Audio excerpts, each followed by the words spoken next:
হরে কৃষ্ণ। জয় নিতাই, জয় গৌর। সকলে ভালো আছেন? অবশ্যই ভালো থাকবেন, সুস্থ থাকবেন। বিকেল 6:30 থেকে রাত্রি 8:30 পর্যন্ত আমার ফোন খোলা। যারা দীক্ষা নিতে ইচ্ছুক তারা অবশ্যই আমার সঙ্গে ফোনে যোগাযোগ করবেন। আজকের ভিডিওতে আমি অনেক মায়ের ফোন পাই এবং স্পেশালি একটা কন্যা সন্তানের ফোন পেয়েছি। মানে সে তার মায়ের কথা আমাকে, বাবা মায়ের কথা আমাকে বলেছে।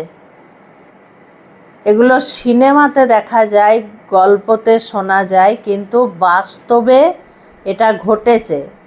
তাই আমার মায়েদেরকে আমার মনে হলো যে সাবধান করে দেওয়াটা খুব দরকার।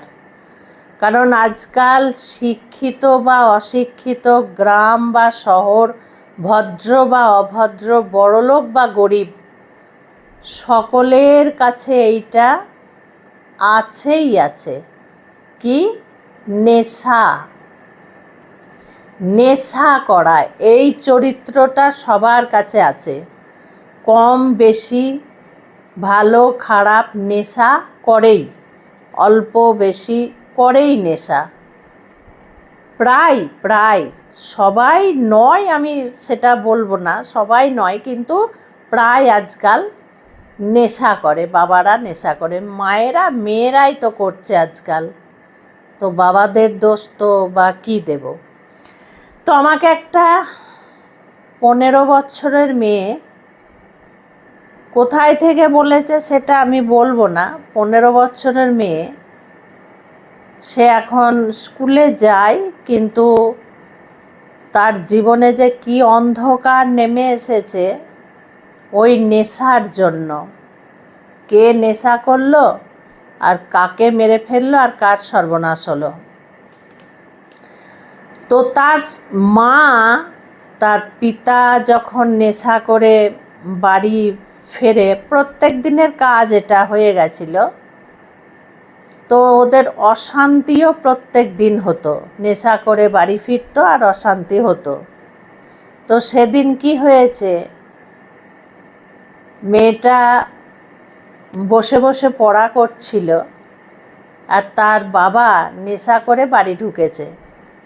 তার মা কিছু জিনিস আনতে বলেছিল, সকালে উঠেই লাগবে কিছু জিনিস, সে বিকেলে বেরিয়ে যায়, তখন তার মা আনতে বলেছিল।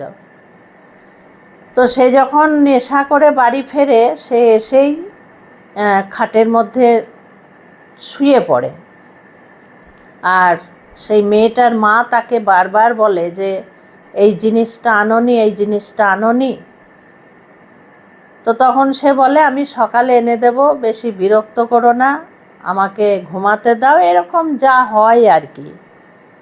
তো মেয়েটা পড়া করতে করতে পাশের ঘরে চলে যায়। মেয়েটা পড়া করতে করতে ওদের ঝগড়া ঝামেলা অশান্তি হতে হতে হঠাৎ সেই মেয়ে মায়ের চিৎকার আওয়াজ শোনে। তখন ছুটে এসে দেখে ওর মাকে ওর বাবা ওই মশলা বাটা যে নোড়া আছে, শিলের পাশে যে নোড়া থাকে, সেই নোড়াই করে মাথায় 2 বার মেরে মাটিতে শুইয়ে দেয়। তো মেয়েটা তখন চিৎকার চেঁচামেচি করতে লাগে, কান্নাকাটি করতে লাগে।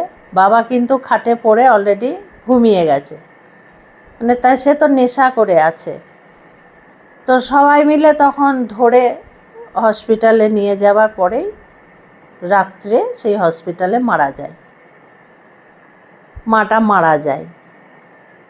তো সেই এতটা বিপদ, এতটা তাকে হসপিটালে নিয়ে যাওয়া থেকে আরম্ভ করে মারা গেল, ওর বাবা কিচ্ছু জানতে পারেনি। মানে এত পরিমাণে নেশা করে এসছে এবং ঘুমিয়ে গেছে। পরের দিন সকালে ওরা যখন বডি নিয়ে আসে বাড়িতে, তখন ওর বাবার ঘুম ভাঙে এবং তখন চেয়ে দেখে যে মারা গেছে।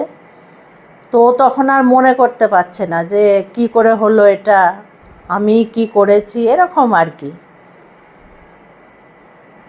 তো কি হলো, নেশা করলো বাবা, মারলো মাকে, মা মারা গেল, মেয়ের জীবনে অন্ধকার নেমে এলো। সেই মেয়েকে এখন গোটা সংসারের কাজকর্ম করে, রান্না বান্না করে, খাওয়া দাওয়া করে তাকে পড়াশোনা করতে হয়। তার আবার একটা ছোট ভাইও আছে। তো এইটাই বলার আমার মায়েদের কাছে, স্বামীরা বা ভাইয়েরা বা দাদারা বা শ্বশুর যেই হোক, যখন নেশা করে বাড়িতে আসবে তাদের মতো তাদেরকে থাকতে দেবে, কোনো কথা বলবে না, বিরক্ত করবে না তাদেরকে। কেন না, পরিণাম এই রকমই হবে।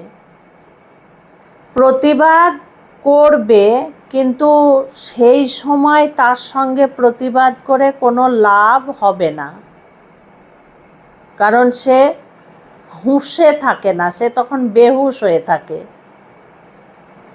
আবার যখন নেশা উড়ে যায় তখন স্বাভাবিক হয়ে যায়, কিন্তু তখন কথা কানে নেয় না। তো এটাই হচ্ছে আমাদের জীবন। এবার মায়েরা বলবে যে মা কি করব আমরা, আমাদের তো প্রতিদিনের অশান্তি, আমি তো ফোনে পাই এগুলো, কিন্তু কিছু তো করারও নেই মা। তোমাদেরকে যে আমি বলবো ওই স্বামী ছেড়ে দাও, ওই স্বামীর কাছে থেকো না, ছেলে মেয়ে নিয়ে চলে যাও, ওই স্বামীর কাছে থাকতে হবে না, ওই স্বামীকে জেলে দাও, এগুলো কিন্তু একটাও বাস্তবে হবার নয়।